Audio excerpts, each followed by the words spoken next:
బుద్ధికి సాక్షిరూపంగా చిత్త అహంకారంలో వ్యవహరించినది అంతఃకరణం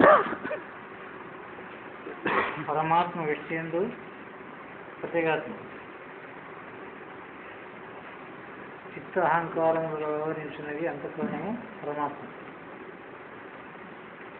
విషయంలో దానినే ప్రత్యేగాత్మ రూపంగా సకలేంద్రియ వ్యవహారంలో సత్తా ఇచ్చుతో విలక్షణంగా ఉన్నదని ఈ పరమాత్మయే సమిష్టి యందు సమిష్టి అంతఃకరణమును ప్రకాశమిస్తున్నదని ఈ విధంగా వ్యక్తి సమిష్టిలో ఎందు బుద్ధి వృద్ధులకు సాక్షి రూపంగా ఉన్నది తెలియజేయనది పరమాత్మ లేక ప్రత్యేగాత్మ తెలుసుకున్నది.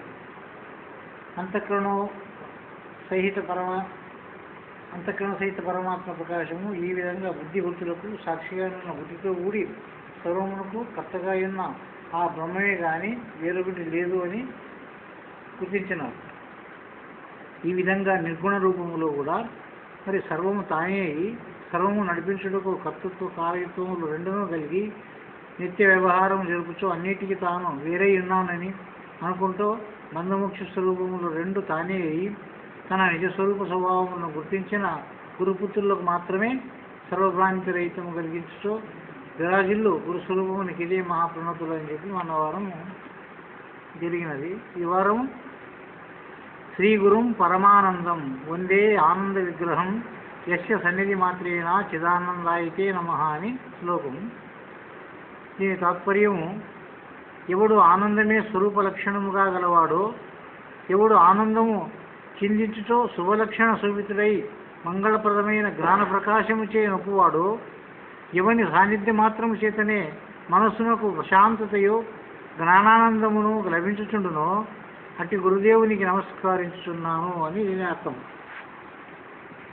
అయితే ఇక్కడ విశేష వివరణములో శ్రీ గురువు అని ఒక పదము, పరమానందము అనేది రెండో పదము, ఆనంద విగ్రహం అనేది మూడో పదము, సన్నిధి మాత్రేణ అనేటటువంటిది నాలుగవది, చిదానందాయితే నమః అనే విషయములను గురించి 5 విధములుగా వివరించి తెలుసుకునవలసి ఉన్నది అన్నారు.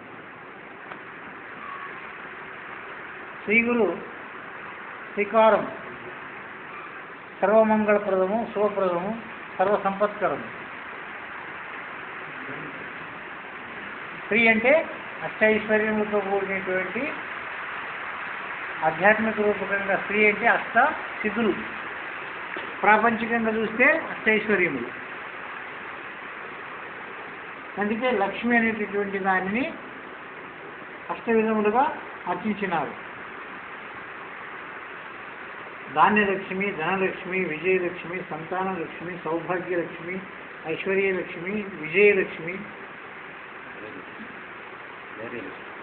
ధైర్యలక్ష్మి లాస్ట్ 8వది అష్టవిధములుగా విభజించినారు. ఆ అష్టవిధములకు అష్టైశ్వర్యములని పేరు. ఈ అష్టైశ్వర్యములలో శ్రీకారం అనేటటువంటిది గురుస్వరూపమే అష్టైశ్వర్యం. గురుస్వరూపం కన్నా మించిన అష్టైశ్వర్యం ఇంకొకటి లేదు. అందుకే శ్రీ గురువే శ్రీకారం.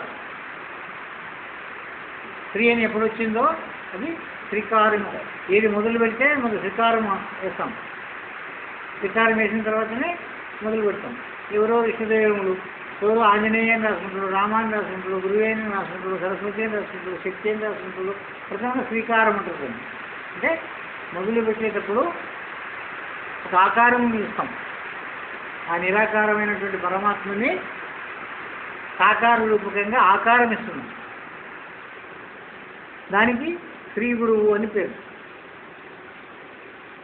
ఈ శ్రీకారము మంగళ స్వరూపమని, మంగళప్రదము అంటే అన్ని శుభలక్షణాలు కలిగినటువంటిది. ఈ అష్టైశ్వర్యముల వలన అన్ని ఆనందదాయకమైనటువంటి విషయములే. ప్రతి దానికి ఆనందం కావాలి మన మనసుకి. సుఖం వేరే, ఆనందం వేరే. సుఖము ఆనందం ఒకటి కాదు. సుఖము అన్న తర్వాత దుఃఖము కూడా ఉంటుంది. ఆనందము అంటే దాన్ని తాను తాదాత్మ్యం చెందడము ఆనందం. సుఖం అంటే అనుభవించడము, అది తీరిపోతే దుఃఖము మళ్ళా. అటువంటి సర్వమంగళప్రదము అన్నాడు. మంగళం అనేటటువంటి దానికి మంగళం అంటే ఏమి? శుభప్రదమని, శుభకారకమని, సర్వమంగళం అంటాడు. అన్నిటి యందు కూడా శుభమే కలిగేటటువంటి దానికి సర్వమంగళ మాంగళ్యే సర్వే సర్వమంగళ మాంగళ్యే సర్వే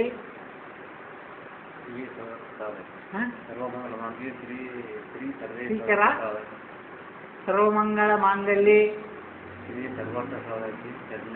సర్వార్థ సాధకే శరణ్యే త్ర్యంబకే సర్వే నారాయణి నమస్తే. అంటే మొత్తము ఆకారమంతయు శ్రీకారములో ఉన్నది అనేటటువంటి దానికి మంగళకరకమని, మంగళప్రదమని, శుభప్రదమని అన్ని పేర్లు ఈ శ్రీకారానికి నిర్ణయించినారు. కాబట్టి సర్వమంగళప్రదమని, శుభప్రదమని, సర్వ సంపత్కరమని రూప విశేషమును సూచించును. ఇవన్నీ కూడా ఇటువంటి నిరాకారమునందు రూప విశేషములను గురించి మనకి తెలియజేస్తుంది. సర్వశుద్ధ పవిత్రో అంటే ఏ దాంట్లో మలినం అనేటువంటిది లేని స్థితి. సర్వశుద్ధో పవిత్రో, పవిత్రత కొరకే శుద్ధత్వం చెందుతున్నాం. పవిత్ర అపవిత్రోవా సర్వాస్తంగతోపివ యత్మతే పుండరీకాక్షం సభాభ్యంతరం శుచి అంటున్నాం. నేను ఒక్కడేనే శుచి కాదు, ఇక్కడ వచ్చినటువంటి వాళ్ళందరూ కూడా శుచిగా మారాలనేటటువంటి దానికి ఆ మంత్రోక్తి జలమును పోషిస్తాం. ఇది సర్వశుద్ధ. పవిత్రో స్వహ అని చెప్పబడి శుద్ధ స్ఫటిక సన్నిభమై నిర్మలమైన ఉత్తమ పురుష స్వరూపమే శ్రీ గురు స్వరూపం. స్ఫటిక సన్నిభము అంటే స్ఫటికమణి అనేటువంటిది ఏదైతే ఉందో అది ఏ దాని సన్నిధమందు ఉంటే ఆ రూపమే వహిస్తుంది. అట్లనే ఉత్తమ పురుషుడైనటువంటి సద్గురుడు కూడా ఎవరెవరు ఏ రూపంగా భావిస్తారో, ఏ రూపంగా సేవిస్తారో ఆ రూపమునే దాల్చి వారికి తాదాత్మ్యం చెందించే లక్షణం ఉంది. దీనిని భగవద్గీతలో కూడా అర్జున సర్వము నేనే అయి ఉండినప్పటికైనా ఎవరెవరు ఏ రూపంలో ధ్యానిస్తున్నారో ఆ రూపంలోనే వారికి ఫలమును నేనే ప్రసాదిస్తాను అంటాడు. ఏ మతమనుడని, ఏ ధర్మమనుడని వారికి ఇష్టదైవ రూపకంగా ఏ రూపమును అయితే వాడు ఆశ్రయిస్తున్నాడో పునః నేను ఆ రూపము ద్వారానే నేను ఫలములను అందించేదానికి కర్తను నేనే. తాను పూజించేటటువంటి రూపములు కాదు, ఇవన్నీ రూపములకి మేరు రూపమైనటువంటి సర్వప్రదమైనటువంటి రూపము నేనే. దాన్ని సర్వశుద్ధో పవిత్రో అని అంటారు. ఆ స్వరూపమే పురుష స్వరూపమై శ్రీ గురువు అని చెప్పబడింది. ఎందుకంటే ఇక్కడ సర్వదేవత వశీకరణ అనే మాట కూడా ఒకటి వస్తుంది. కాబట్టి అన్ని దేవతలు ఆ గురు స్వరూపం అంటే నిబీకృతమై ఉండేవి. సర్వలక్ష్యములు, సర్వ గణేశులు అందుకొరకే మన ప్రబోధనలో ఎప్పుడూ శ్రీకారం అనేటటువంటిది మొదలు పెట్టలేదు. ఏ గ్రంథాలు చూసినా గణేశాయ నమః అని కానీ యాయాయ నమః కానీ లేనే లేదు, పెట్టలేదు. ఎందుకు పెట్టలేదు అంటే గురువు కంటే గొప్పది ఏదైనా ఉంటే ఇంకొకటి పెట్టవలసి వస్తుంది. కానీ గురు చరిత్రనే, గురువు యొక్క ధర్మాన్ని పాటించేటప్పుడు ఇంకొక వస్తువుని గురించి చెప్పేదానికి ఆస్పదం లేదు అనేటువంటి దాని కొరకు కొందరు ఏం చేస్తున్నారు చెప్పంటే మనం బోధ తీసుకున్న తర్వాత కూడా గురువుని పూజించాలంటే ఎట్లా గణేశుడు మనకి మొట్టమొదటి పూజించాలా అంటే ఎవరు గణేశుడు అంటే ఎవరు? జ్ఞానమునికి అధిపతి. ఇది తెలుస్తుంది అందరికీ. మరి ఇప్పుడు బోధ చేసేటువంటి జ్ఞానానికి అధిపతి ఎవరు? మరి గణప కాదా గురువు? అయితే ఇక్కడ ఇంకొక సత్యాన్ని కూడా మనం తెలుసుకోవాలా. ప్రపంచానికి చూపించినారు, పరమాత్మని చూపించినారు, పరిపూర్ణులే. ప్రపంచంలో కూడా అన్ని గొప్ప పూజలు చేసి అన్ని గొప్ప గొప్ప రొట్లు పెట్టి నీతి నియమములతోన మడిమయ్యలతోన పూజలు చేసి అనేక పక్ష పరమాన్నములను చేసి దేవుడిని పూజించి లాస్ట్కి పోయి పారేసి వస్తారు.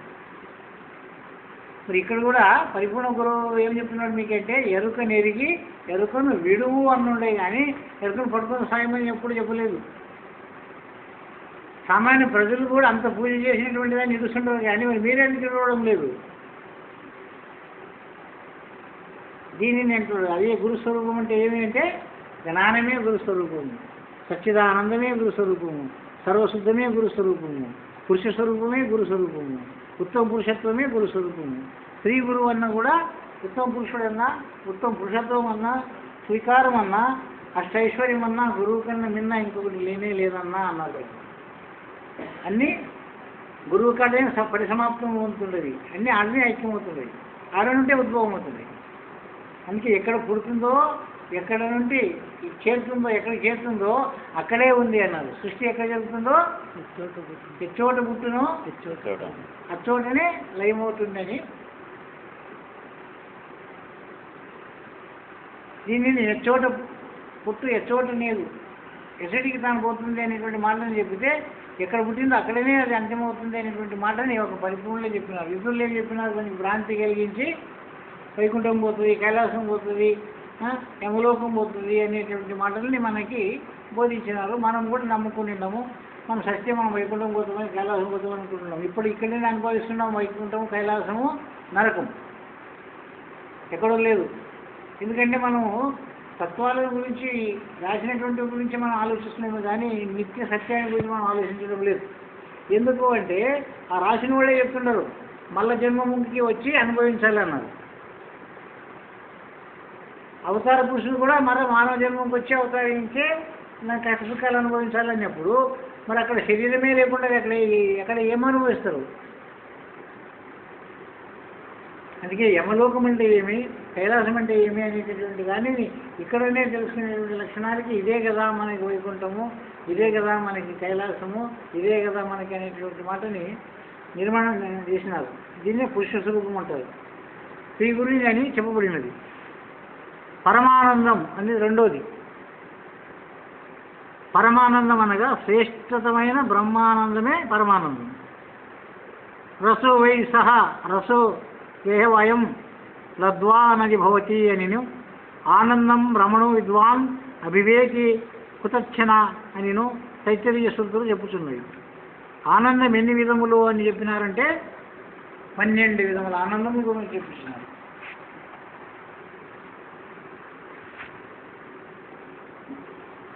ఒకటోది మనుష్యానందం. మనిషానందం అంటే ఏమి అంటే విషయములతో కూడుకొని ఎవరు ఆనందపడుతున్నారో వాళ్ళంతా మనిషానందంలోనే ఉండదు, ఇంక ముందరికి పోలేదు అన్న. ఎందుకంటే ఒక ఆనందము అంటే ఇంతటిది అని నిర్ణయం. మరి ఒకదానికంటే ఒకటి 1100 పట్లు ఎక్కువ అని చెప్పినారు. మనుష్యానందము, మనుష్య గంధర్వానందము. మనుషుల్లోనే గంధర్వ గాయకులు వాడు పాడుతుంటే ఆనందం అనిపిస్తుంటుంది. వాళ్ళు మనుషులలో గంధర్వులు. మనుష్య గంధర్వానందం, దేవగంధర్వానందం. కొందరు మనుషులుగా పుట్టి దేవతారూపకంగా ఇతరులకు మేలు కలిగించేటటువంటి లక్షణం కలిగినటువంటి వాళ్ళందరూ కూడా అది దేవగంధర్వానందం. మనుష్య గంధర్వానందము, దేవగంధర్వానందం. 4వది పితృదేవతానందం. ఎందుకంటే ఈ పితృదేవతానందంలోనే వచ్చేటటువంటివే ధనేషణ, దారేషణ, పుత్రేషణ అనేటువంటి ఈశనత్రయములకు లోబడుట, వాసనత్రయాలకు లోబడుట, ఈశనత్రయాలకు లోబడుట, ఇవన్నీ లోబడకుండా ఉండినప్పుడు వచ్చే ఆనందములకే వీటి పేరు.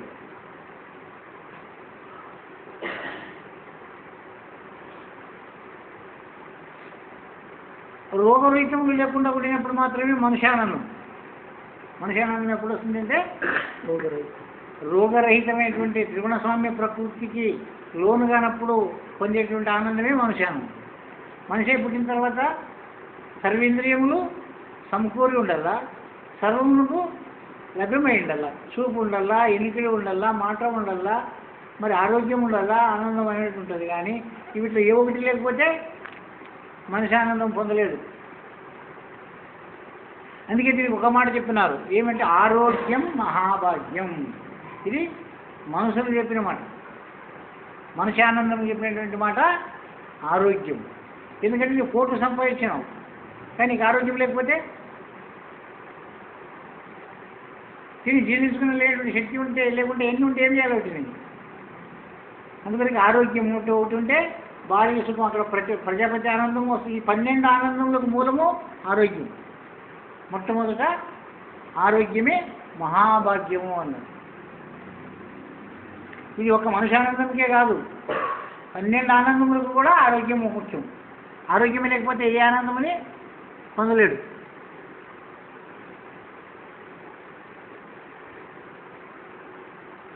పితృదేవతానందం. కొడుకు పుట్టి మరి తల్లిదండ్రులని సేవించి ఆరోగ్యవంతులై ఉంటే వాళ్ళు ఏమైనా సేవ చేస్తున్నాడు, ఏమైనా చేస్తాడు. మరి తండ్రి ముందరనే కొడుకులు చచ్చిపోతే దుఃఖమా ఆనందమా? అందుకే వేదములు చెప్తుండవి, నా ఆత్మనే రా నీవు 100 సంవత్సరములు నా ముందు నీవు జీవించి నన్ను కడచేసేటటువంటి దాని కొరికే పుత్రం నాస్తి గతి అన్నది. పుత్రులు లేకుంటే గతులు లేవని పుత్రులను కోరుకుంటారు. మరి పుత్రులు కోరుకుంటే పుత్రులు పుట్టినాకో, పుట్టిన తర్వాత తండ్రికి కొర్రు పెట్టి ముందు కొడుకుకే తండ్రి కొర్రు పెడితే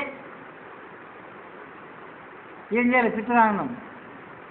పితృకి ఆనందమా దుఃఖమా? పితృదేవత ఆనందం ఎప్పుడు కలుగుతుంది అంటే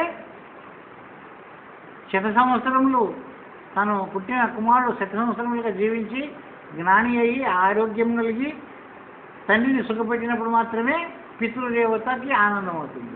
పిండ ప్రధానములు పెడితే ఆనందం అవుతుందా? కాకులు తింటాయి, కాకలకి ఆనందం అవుతుంది కానీ పితృదేవతలకు ఆనందం అవుతుందా?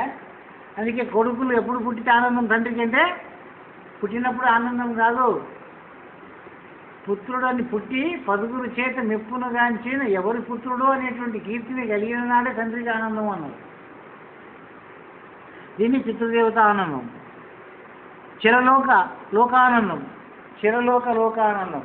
చిరలోకం అంటే శాశ్వతమైనటువంటి పదవులను గురించి చేసేటువంటి యోగములు, అనుష్ఠానములు, జపములు, తపములు, ఉపవాసములు, వ్రతములు, నియమములు, ఇవన్నీ లోకానందం. శాశ్వతంగా ఉండాలని, ఆ చిరలోకం నాకు ఇక ప్రాప్తించాలని, ఆ ఆనందం నేను పొందాలనేటటువంటి దాని కొరకు ఉపవాసం చేస్తాడు, ఎంత కష్టమైనా చేస్తాడు, నియమనిత్యాలు చేస్తాడు, సన్నిటిలో మునగమంటే మునుగుతాడు. ఏమిటి కొరకు ఇవన్నీ అంటే చిరలోకము శాశ్వతానందం పొందాలనేటటువంటి దాని కొరకు చేసేటువంటి చిరలోకానందం. అజావజాజ దేవతానందం. అజాన జాన, అజాన జాన, ఇదేమి శబ్దార్థం మనకు అర్థం కాదు. అజాన జాన దేవతానందం అని ఉంటుంది, మనకు అర్థం కానిది. కర్మదేవతానందం. ఈ కర్మదేవతానందమే పితృదేవతలకు పిండ ప్రదానములు చేసి ఆనందపడుట. మరి పితృదేవతలకు దినవారములు చేసి సజ్జిన తర్వాత చేసేటువంటివి ఒక ఆనందం అవుతుంది. చేసే మా పెద్దలకి దసరా వస్తుంది, పెద్దలకు ధూపమేయాల, చెమ్మ పెట్టి నీళ్లు నింపి దాంట్లో వాళ్ళు తెచ్చిన బట్టలలో ఎక్కించి పెద్దల్ని చేస్తారు. చేసి అది పెద్దలకి అవుతుంది ఆనందం, శరీరానికి అవుతుంది. ప్రతి ఆనందము నీ కొరకే. గురు పూజ అందుకొరకే, గురు పూజ చేసేది కూడా నీ కొరకే, గురువు కొరకు కాదు. ఈ పితృదేవతలను పెట్టుకొని చేసే పూజ కూడా పితృదేవతలకు ఆనందం కాదు, పితృదేవతలను ఉంచుకొని చేసే ఆనందం పితృదేవత ఆనందం అనేది. లోకానందం, పితృదేవతానందం, అజానజానందం, కర్మదేవతానందం, దేవానందం. ఎప్పటికీ ఏదో ఒక నామస్మరణం చేసుకుంటా ఆ దేవుని గురించే చింతించుకుంటా ప్రతి సంవత్సరము ఎంత కష్టమైనా కూడా ఆ దేవునికి పోయి వస్తేనే ఆయనకు సంతృప్తి కలిగేటటువంటిదంతయో దేవానందం. భజన చేయుట, జపం చేయుట, సదా ప్రదక్షిణాలు చేయుట. ఆ దేవుడు అంటే అతనికి అంత ప్రీతి. ఆ దేవుని కొరకైతే ఏమైనా చేస్తాడు, ఇంకొకటి దేవునికైతే చేస్తాడు. ఇవన్నీ కూడా అభిమానమైనటువంటి ఆనందములే, అభిమానమైన ఆనందములు కాదు. ముస్లింలకంటే వాళ్ళ ఆనందము. మరి హిందువుల ఆనందం, ఎవరి దేవుడు వాళ్ళకి ఆనందం. కానీ అన్ని దేవుడు ఒకటే అని మాటలతో చెప్పినప్పటికైనా నీ హృదయంలో రాముని ఉంచుకుని ఉంటే కృష్ణుని నమ్ము. ఎందుకు నమ్ము? వాడే ఈడు అని చెప్పినప్పటికైనా కూడా, అదే అవతారమైనప్పటికైనా కూడా వాని యొక్క చరిత్రను చూస్తావు. ఆ చరిత్రను చూసి ఏం చేస్తావు? రాముడు సచ్చరిత్రుడు, ఒక మాట, ఒక భార్య, పితృవాక్య పాలన, ధర్మ పరివర్తన కలిగినవాడు కృష్ణుడు. మా కృష్ణుడు వెళ్ళలేదు. మరి అన్ని వాడే అయినప్పటికైనా వేగలేదనే దానికి ఎందుకు వచ్చిందని నీ ఉంచుకున్నటువంటి లక్షణాలే ఇవన్నీ కూడా. దేవతానందాలు కూడా ఒక్కొక్కరు ఒక్కొక్క మూర్తిని, ఒక్కొక్కరు ఒక్కొక్క రూపాన్ని, ఒక్కొక్కరు ఒక్కొక్క భావాన్ని సేవించేటువంటి అంతయో ఇది దేవతానందం అన్నది. ఇక లాస్ట్కి వచ్చేది ఇంద్రియానందం. ప్రతివాడు తన ఇంద్రియ సుఖముల కొరకు ఎంతైనా కష్టపడతాడు, ఏమైనా చేస్తాడు.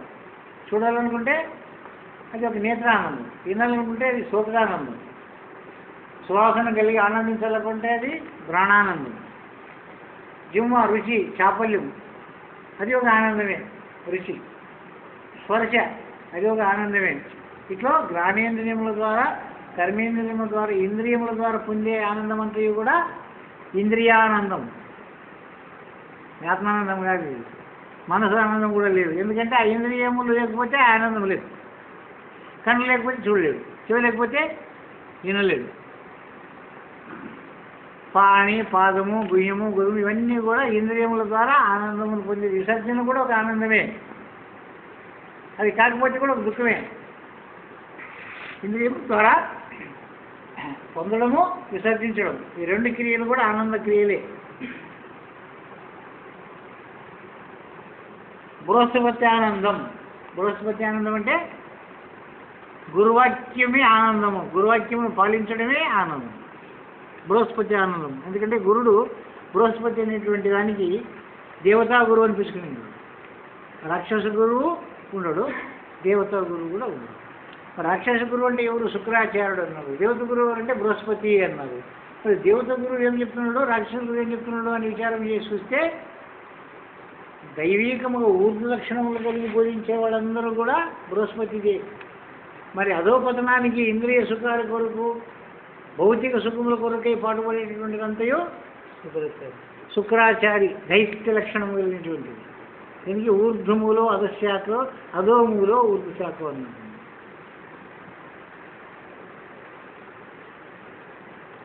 ఇక ప్రజాపతి ఆనందము అన్నది. ప్రజాపతి అంటే ఇంకా అర్థమైందో లేదు, కొందరికి అయితే ఉంటే కొందరికి అయితే ఉంటుంది. ప్రజాపతి అంటే ఎవరు? బ్రహ్మ. బ్రహ్మ మరి ఆ ఆనందం కలగాలంటే ఏమి? గుహ్యానందం. ప్రజాపతి ఆనందం అంటే గుహ్యానందం. అందుకే ఆనందం అనే పదము ఏ ఇంద్రియముకు పెట్టుకోకుండా కేవలం గుహ్యమునికి మాత్రమే ఆనందం అని పెట్టినారు. సాంఖ్యం చదివితే మీకు అర్థమైంది. నేత్రంకి ఆనందం లేదా, శ్రోత్రంకి ఆనందం లేదా, అయితే కూడా ఆనందం అని పదం వాడలేదు, ఒక గుహ్యం మాత్రమే ఆనందం అని వాడినారు. ఎందుకు వాడినారు అక్కడ ఏంటంటే సృష్టికి ఎంతటి దరిద్రుడు అయినప్పటికైనా కూడా తనకు సంతానం అనేటటువంటిది, గుహ్యం ఆనందం అనేటటువంటిది ప్రతి జీవికి అక్కడే ఉంది లక్ష్యం అంతా. అందుకొరకే దానిని బొడ్డు కింది భాగం అంతయో అధోలోకం అన్నారు, బొడ్డు మీది భాగం అంతా ఊర్ధ్వలోకం అన్నారు. ఈ బొడ్డు మధ్యలోకం అన్నారు దీన్ని, ఊర్ధ్వ అదో మధ్యన. అందుకే నాభి సమాన వాయువు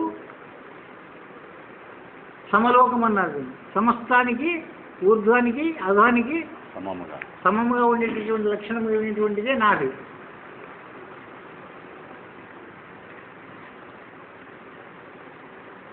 ఇది ప్రజాపతి ఆనందం. ఇంకా లాస్ట్ 12వ ఆనందమే బ్రహ్మానందం. ఆ బ్రహ్మానందం అనేటువంటిది ఏదానికి కలుగుతుంది అని విచారణ చేస్తే కళ్ళకే, ముక్కుకే, చెవుకే, నోరుకే, మనసుకే ఏమిటి కలుగుతుంది అది బ్రహ్మానందం అంటే? అది ఎటువంటి సుఖం అది అంటే అది పరమ సుఖం అన్నారు. ఏమనందు బ్రహ్మానందం అనేటువంటి మాట లేదు. ఏమనందంతయో విషయానందమే, పరమానందం మాత్రమే బ్రహ్మానందం. అంటే పరలక్షణం కలిగినటువంటి వాడు పరమాత్మ స్వరూపాన్ని గురించి చింతించేటువంటి వానికి బ్రహ్మానందం. మరి ఎట్లా కలుగుతుంది అది బ్రహ్మానందం అంటే? అది పరమ సుఖము, అది కేవల జ్ఞానానికి లభ్యమవుతుంది అన్న. విషయ జ్ఞానము అనంత జ్ఞానములతో కూడుకొని ఉంది, బ్రహ్మజ్ఞానము కేవల జ్ఞానం అయి ఉంది.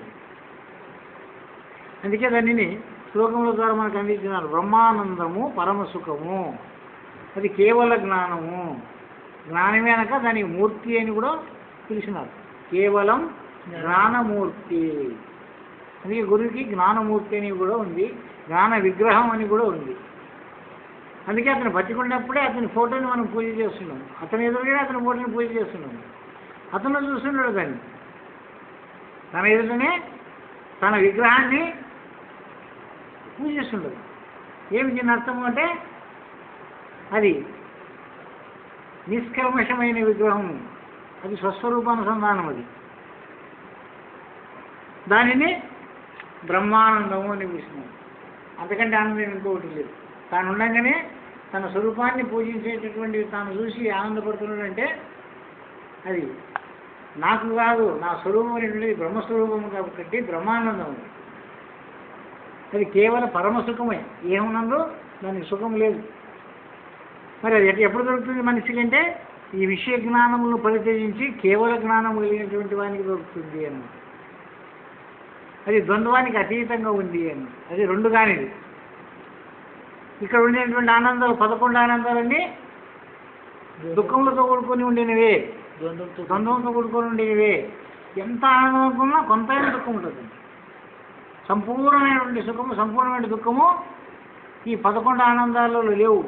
సంపూర్ణమైన ఆనందము, సంపూర్ణమైన సుఖము ఒక్క బ్రహ్మానందములు మాత్రమే సాధ్యము. ఎందుకంటే అది ద్వంద్వానికి అతీతంగా ఉంది, లేదా రెండింటికి అంటుకోకుండా ఉంది. మరి ఎట్లుండి అంటుకోకుండా అంటే గగన సదృశ్యం అన్నారు. ఆకాశం సర్వత్రంగా వ్యాపించుకొని ఉండి ఆకాశం లోపల ఉండదు, బయటనూ ఉండదు. ఆకాశం పదార్థం మనకు అనుభవం రావాలి. ఆకాశస్య గుణశబ్దో నిశబ్దో బ్రహ్మముచ్యతే అనేటువంటి మాట మనకు అనుభవం రావాలంటే పదార్థ జ్ఞానం మనకు కలగాలి. ఆకాశం అంతటా ఉంది అన్నారు కదా, మరి నీవెక్కడుండవు అంతటా. అది ఏ రూపంగా అంతటా ఉంది. దానికి అతీతమైనటువంటిది ఆత్మ, సర్వవ్యాప్తమై ఏ రూపంగా ఉంది, ఆకాశం వలె అన్నారు దాన్ని కూడా. మరి మన అనుభవం అందించడానికి ఏం చెప్పినారు? ఆత్మ ఆకాశమే శరీరము, ఆత్మయే జీవుడు. శరీరమే అవకాశ రూపమైనటువంటి అవకాశం ఇచ్చింది కాబట్టి ఆత్మకి ఆకాశమైన అవకాశమే లేకపోతే మన వ్యవహారం జరగవు. అందుకే ప్రతి చోట ఆకాశం మనం ఉంది అనేటువంటి విషయం మన అనుభవం రావాలంటే ఎక్కడెక్కడ అవకాశం ఉందో అక్కడెక్కడంతో ఆకాశం ఉంది. మరి అటువంటి అవకాశం కలిగిన దాని ఏంటి సంచలనాత్మకమైనటువంటి వాయువు చలనము ఉండేదని సాధ్యం ఉంటుంది. కానీ ఎక్కడ అద్దుంటే అక్కడ వాయువు చలనము లేదు. మనటువంటి ఎక్కడ చలనం ఉండదో అక్కడే రాపిడి కలుగుతుంది. కాబట్టి అక్కడనే అగ్నితత్వం అనేది. అందుకనికి నీ అందే ఆకాశతత్వాన్ని నువ్వు దర్శింపజేసుకోవాలా, నీ అందే వాయుతత్వాన్ని, నీ అందే అగ్నితత్వాన్ని, నీ అందే. ఎందుకంటే నీవే ఇన్ని రూపములుగా మారినావు కదా. ఆత్మయే ఆకాశమయ్యి, ఆకాశమే వాయువు అయ్యి, వాయువే అగ్ని అయ్యి, అగ్నియే జలమయ్యి, జలమే పృథివీ అయ్యి, పృథివీ ఔషధములయ్యి, ఔషధములే అన్నమయ్యి, అన్నమే పరబ్రహ్మస్వరూపమై ఉంది అన్నది. ఆ బ్రహ్మమే ఇన్ని రూపములతో మారు రూపం చెందుకుంటూ వచ్చినటువంటి ఒక పదార్థమే. ఇన్ని పదార్థాలు లేవు. అటువంటి దానిని తెలుసుకోవడమే ఆత్మానందం, బ్రహ్మానందం. అది ద్వంద్వానికి అతీతమై ఉందని, అది గగనము రీతిగా వ్యాపించుకొని ఉందని. అది ఎప్పుడు తెలుస్తుంది నీకు అంటే తత్వమశాది లక్ష్యం. ఈ తత్వాన్ని ఐక్యానుసంధానం చెందినప్పుడు తత్వమశాది లక్ష్యం. తత్వం అసి, ఇది గురువాక్యం అని కూడా పిలిచినారు. తత్ అంటే పరమాత్మ, త్వం అంటే జీవాత్మ. అదే నీవు అయి ఉన్నావు అనే అనుభవమే మధ్యవాక్యం, గురువాక్యం. తత్వమసి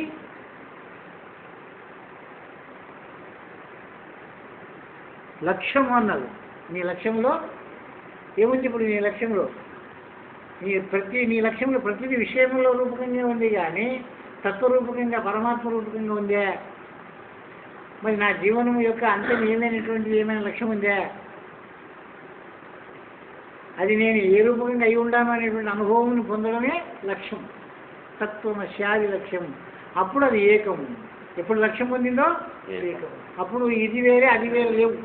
జీవాత్ముడు పరమాత్ముడు అనేటువంటి ద్వంద్వములు లేవు. ఒకే వస్తువే, ఆడికి ఏకరూపమే. అదే నిర్భయమైన మార్గం, కళ్ళు ముచ్చుకొని పోయినటువంటి సడుకు, ఏకదారి.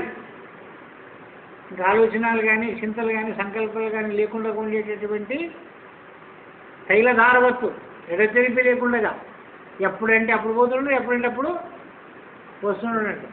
రాజమార్గం ఏర్పరచుకున్నారంట మొదలు మనిషి. ఎక్కడికి ఏర్పరచుకున్నారు రాజమార్గం? మలింగపుడు ఎరక నుండి అఖండపుడు ఎరక వరకు ఏక మార్గం చేసుకోవాలంట. నిజ ప్రబోధ విధానం చెప్పినారు అయ్యగారు. అప్పుడు ఇంకా వారికి ఇంకా ఏ మార్గంలో గురించి చింత లేదు, ఏక మార్గమే. అది ఏకం, అది నిత్యం, అది అచలం. ఏకం నిత్యం విమలం. అది విమలం అంటే ఎప్పటికి ప్రకాశవంతమైనటువంటి జ్ఞానవంతమైనటువంటిది. అది నిత్యం విమలం అచలం సర్వహీ సాక్షిభూతం. అది సర్వది ఎప్పుడు అంటే అప్పుడే, ఎప్పుడో ఉంది, ఇప్పుడు లేదు, అప్పుడు ఉండే, ఇప్పుడు లేదు, మర్చిపెట్టినాను, నాకు జ్ఞప్తికి రాదు అనేటటువంటి మాట లేకుండా సర్వకాలాలందు సకల దేశాలందు సమస్త వస్తువుల యందు సాక్షిభూతులై ఉండేటటువంటి పదార్థమే పరమాత్మ.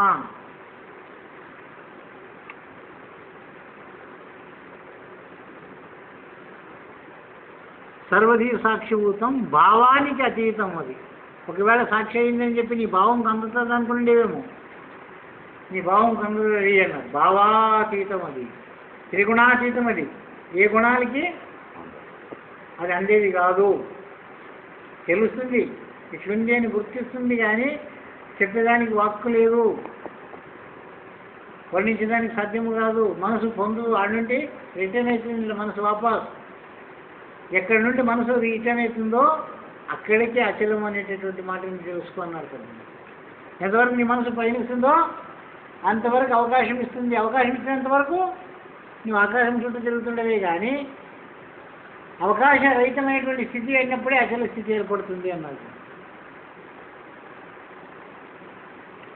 చాలా జ్ఞానాత్మకమైనటువంటిది బ్రహ్మానందం. ఇందు మొదటిదగు మనుషానందము సమస్త భోగభాగ్యములతో, కీర్తి ప్రతిష్టతో, ధనధాన్య వస్తువాహనములతో అని చెప్పి అష్టలక్ష్ములని పుత్రపౌత్రాది సంపత్తులతో తులదూగు మానవునికి ఉండే విషయమే ఆనందం. ఇదే విషయానందం. ఈ 12 ఆనందములు ఒకదానికంటే ఒకటి ఉత్తరోత్తర శతాధికములనగా బ్రహ్మానందము మనుషానందము కంటే 100 చేత 11 సార్లు హెచ్చవేయగా ఏ సంఖ్య వచ్చునో అన్ని సార్లు అనగా 1 వేసి 22 సున్నలుగా తగిలిస్తే ఎంతో అంత సంఖ్య అన్నమాట. పైన పేర్కొన్న 1 లగాయితూ 11 వరకు గల ఆనందములన్నింటి యందు దుఃఖమేదో కొంచెం ప్రమాణములో బహులేశ ప్రమాణములోనైనను కలదు. 12వ బ్రహ్మానందం మాత్రము ఆ దుఃఖలేశము కూడా కానరాదు. అయినను అక్కడ దుఃఖం లేకపోయినప్పటికైనా కూడా ఆ వస్తువే అనంతరూప పరిణామానికి కారణం అనేటువంటి విషయం మాత్రము మరవరాదు. ఏ వస్తువు అయితే ఆనందం అంటున్నామో అదే దుఃఖానికి కూడా కారణమవుతుంది. దాని దుఃఖం లేకపోయినా కూడా దుఃఖానికి కారణం ఎట్లవుతుంది అది అంటే, మర్రి విత్తనమునందు మహావృక్షము బీజ రూపంగా ఉన్నట్లు, మర్రి విత్తనమునందు మహావృక్షము బీజ రూపకంగా దాగి ఉండినట్లు ఈ బ్రహ్మానందమునందు ఎరుక అనేటటువంటి తెలివి జ్ఞానము దాగి ఉంది. ఎప్పుడో ఒకప్పుడు మళ్ళీ దాన్ని సృష్టికి తిరుగుముఖం అవుతుంది. అందుకే గురుమూర్తి గుంజుకుంటాడు, కానీ అది చూపిస్తాడు. ఈ ఇచ్చాయి నాకు చూస్తే కాదు, ఇంకా ఏం పని అది. అద్దాలు పెట్టుకొని చూడు, కళ్ళు లేవు నీకు కనపడవు కదా, నా అద్దాలు ఇస్తాను చూడు, పోతివే అక్షరాలు కనపడలేవు కదా, నీ ఇచ్చేయి నా అద్దాలు, నాకు అద్దాలు ఇచ్చేసి నీకేం కనపడుతుంది అప్పుడు. ఆ గురుమూర్తి అనేటటువంటి దివ్య జ్ఞాన చక్షుల ద్వారా మనకు ప్రసాదిస్తున్నాడు. అందుకే అర్జునుడు అడుగుతాడు, విశ్వరూపాన్ని సందర్శించేటప్పుడు, అర్జున నీ కర్మశిక్షలతో నన్ను నీవు చూడలేవు, నీకు జ్ఞాన చక్షును ప్రసాదిస్తాను, నేను ప్రసాదించుకోకుండా నీవు నన్ను చూడలేవు అన్నప్పుడు మరి జ్ఞానచక్షు అంటే ఏమి, దానిని ఏ రూపంగా ప్రసాదిస్తాడు, దాని ద్వారా ఆ పరమాత్మను ఏ రూపంగా చూడగలుగుతాడు అర్జునుడు అనేటువంటి మాటని చూసిన తర్వాత మరి సంతోషపడినాడా దుఃఖపడినాడా? చెప్పు రమేష్ గారు. అందరూ పరమాత్మను చూడాలనుకునే వాళ్ళని చాలా మంది ఉంటారు, కానీ చూస్తే నువ్వు చచ్చిపోతావు, చూడలేవు. ఎందుకు వచ్చింది భయం? భగవంతుని చూడడం వల్ల భయం ఎందుకు వచ్చింది? శక్తి లేక. మరి శక్తి లేకుండా మనం చూడాలనుకోవడమే. అందుకే తాదాత్మ్యం చెందేటటువంటి స్థితులు పరిపూర్ణలు చెప్పినారు. అది నీవై ఉండినప్పుడు దాన్ని నువ్వు చూడగలుగుతావే, కానీ నీవై ఉండి దాన్ని చూడలేవు. నన్ను చూడాలంటే నా స్థానానికి నీవు ఎగబరాకల్లా. అందుకే ఒక భక్తుడు అంటాడు, ఎక్కడుండవో స్వామి నీ జాగ్రత్తకి నేను రాలేను, నా జాగ్రత్తే నీవు దిగిరా. అందుకని ఆ పరమాత్ముడు తన జాగ్రత్తకి దిగి వచ్చినాడు, తన జాగ్రత్తకి లాక్కున్నాడు. రెండు శక్తులు ఉన్నదానికి, ఆవరణ విక్షేపం. ఇవి రెండు మహా చెడ్డవిరా అని చెప్పినాడు నిజప్రబోధ విధానం వైవారు. ఈ రెండు శక్తులు ఎంత గొప్పవో అంత చెడ్డవి. నిన్ను అక్కడికి కొనినా నష్టమే, అది ఇక్కడ వచ్చినా నష్టమే, చాలా చెడిపే.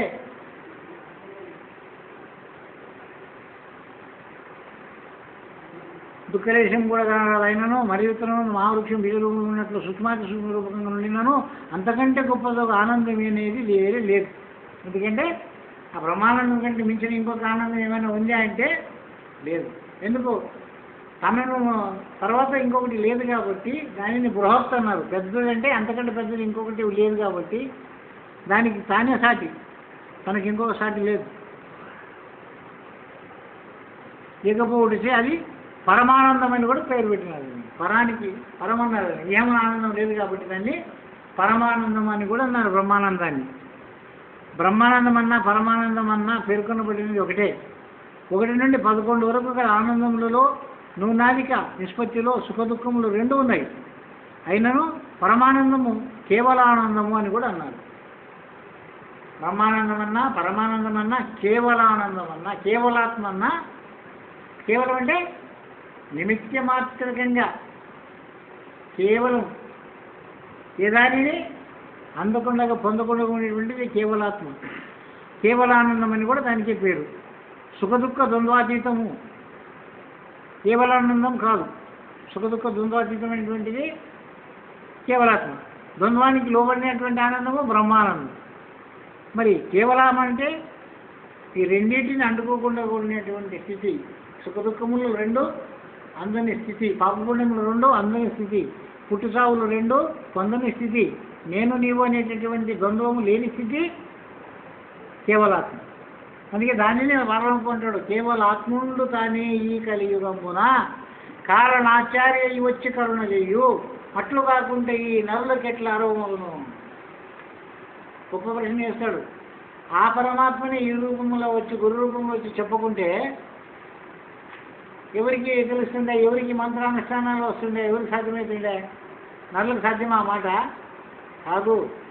నరరూపమును నీవే గురు రూపుడవై వచ్చినావు అనేటువంటి మాటకి శ్రీకరా గురుమూర్తి చిరకీర్తపరుని ప్రాకటంబుగ మనఃపద్మమునందు వికరతా లేకుండా వీంటి చేసినాను, అకలంక మధ్యతోడ సకల దైవతములను సాంగముగాను గొలుచు సుకృత భావము చెల్లును. ఈ సుకృతం అంటే నీ పూర్వార్జిత పుణ్యఫలం ఉంటే తప్పకుండా దాన్ని అందుకుంటావు. ఆ పూర్వార్జిత ఫలము పుణ్యం లేకపోతే దాని దగ్గర ఉండినా కూడా దాన్ని అందుకోలేదు. అది నీ వద్దనే ఉన్నా కూడా గుద్దుకున్నా కనిపించదు అనేటువంటి మాటని ఆ సుకృత ఫలమే అని చెప్పినారు. దాన్ని ఇంకొక మాట కూడా చెప్తుంటారు. ఆ పరమానందం అనేటటువంటి దాన్ని పొందాలంటే పరిపూర్ణ ప్రబోధకి రావాల్సిందే కానీ ఇంకొక బోధలా నువ్వు దాన్ని పొందలేవు. అందుకే ప్రాప్తం ఉండిన నదియేల ఫలము తప్పు, పుణ్యం ఉండిన తప్పునే పరమయుక్తి గాన సజ్జన సంగంబు ఉండు. తావులో ఉండు, నీ ప్రాప్తం ఉండినా తప్పదు. అది పుణ్యం ఉండినా నీవు పొందుతావు తప్పకుండా. మార్గంలో నీవు ఉండాలి కదా, వంతుకన్నా కూర్చున్నారు కదా. మరి ఆ వంతు కూర్చున్నారంటే పరిపూర్ణ బోధకు వచ్చిన వారికి మాత్రమే సాధ్యమంటుంది. ఎందుకు అంటే కడబోధ అంతిమన మాత్రమే అది సిద్ధాంతం అవుతుంది. ఇది ప్రథమం. కాలేజీ పోయే పిల్లలకి ఏం ఒలుగు లేకుండా పోతుండరు, ఒక ఖాతా పెట్టుకొని పోతుండరు. శిరువనామాలు కూడా నేర్చలేరు. మోత మోయనికి శాతగాక ఈపులు తిరిగేటట్లు ఉండదు. మరి ఇంత గొప్ప విద్యావంతునికి ఏం పుస్తకాలు లేకుండా పోతున్నాడు, ఏమి తెలియదు ఇన్ని ఎందుకు పంపినారు అనేటువంటి ప్రశ్న చేసుకుంటే ఈ ఒక విషయంలో ఏందో మళ్ళీ అక్కడిక్కడ పరిగెడకుండా ఉండేదాని కొరకే వజాన్ని కట్టేసినట్టుంది. అన్నీ పరుగుడు చెందేటటువంటి మనసుకి చెప్పినటువంటి విద్యలు ఇవన్నీ కానీ ఆత్మకి ఏ విద్యలు లేవు. అది నిర్విద్య. అందుకే గురువు యొక్క నిర్గుణ రూపము ఆనంద విగ్రహం అని బంగారము కలిగించి పోతపోసినప్పుడు తయారైన విగ్రహంలో ఎక్కడ నిలిచినా బంగారము తప్ప మరొకటి ఏమీ కానరాదు. అట్లే ఆనందము పోతపోసినచో నన్ను ఇతరమేమీ కానరాదు. ఆ బ్రహ్మానంద స్థితిని తాను నిజంగా పొందినట్లయితే మళ్ళొక లేశమాత్రమైన దుఃఖములు కానీ ఆలోచనలు కానీ సంకల్పాలు కానీ ప్రశ్నలు కానీ ఉండవట. అయిపోయింది లాస్ట్ ఫైనల్. పూత పోషించడం ఇతరమేమి కానరాదు. విగ్రహం అన్నప్పుడు సాకారము, సగుణము, సావయవం అని వేరే చెప్పనక్కర్లేదు. ఆ పరమాత్మ నిరాకారుడు అయినప్పటికైనా కూడా వాడిని మనం పొందాలంటే సాకారం మనకు అవసరం అని వేరేగా. మనం సాకారం ఉండవు, వాడేమి నిరాకారంలో ఉండదు. ఆ నిరాకారం ఉన్నటువంటి వాడిని మనం పొందాలంటే నిరాకారంలో మనమే కావాలా, లేదా వాడన్నా సాకారాలు అయి రావాలి. ఇంతేనా? పరమాత్మని మనం చెందాలంటే పరమాత్మ స్వరూపమన్నా మనం చెందాల, లేదా మన స్వరూపమన్నా వాడై కావాలి. ఈ రెండింటిలో ఏది నమ్ముతావు? నిరాకారంని పొందుతావా? అందుకే మానవుడు నిరాకారంని పొందలేడు, చెందలేడు, సదా ఆకారం లేదే మునిగి చేరుతున్నాడు. కాబట్టి ఆ గురుమూర్తి కూడా తాను ఆకారం దాల్చుకొని వచ్చినాడని చెప్పి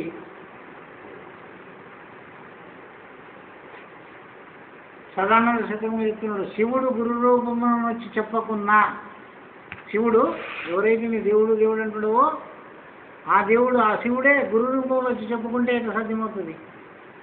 ఆ నిరాకారంలో వచ్చి నీకు చెప్తే నీకేమన్నా అర్థమవుతుంది? సాకారమే కావాలి ఎంతమంది నీకు. ఎందుకు? నీవు సాకారుడుగా ఉండవు కాబట్టి. సగుణ స్వరూపంలో ఏందే నీకు తెలియజేయాలి, కానీ నిర్గుణ స్వరూపంలో నీవు తెలుసుకోలేవు. అతను తెలిపితే కూడా నీకు అర్థం కాదు. కాబట్టి ఎక్కడ చూసినా బంగారం మరొకటి ఏమీ కానరాదు. అట్లే ఆనందము పూత పోసిన ఇతర ఏమీ కానరాదు. విగ్రహం అన్నప్పుడు సాకారము, సగుణము, సావయవం అని వేరే చెప్పనక్కర్లేదు. ఇది శ్రీ గురువు యొక్క సగుణ రూపము.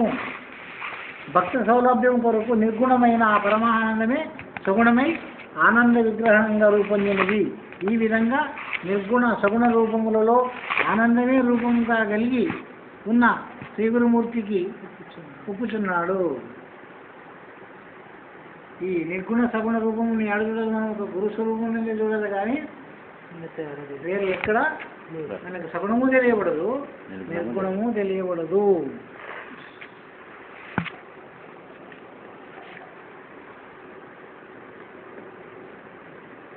మీరు పుస్తకములు తెచ్చుకున్నల్లా, అవి చదువుకున్నల్లా, ఊరికాండి వచ్చేటప్పుడు కానీ వచ్చినాకన్నా కానీ మనం ఏం చెప్తున్నామో దాంట్లో ఏమో తప్పు ఉందే ఒప్పు ఉందే దాన్ని రికార్డు చేసుకున్నల్లా.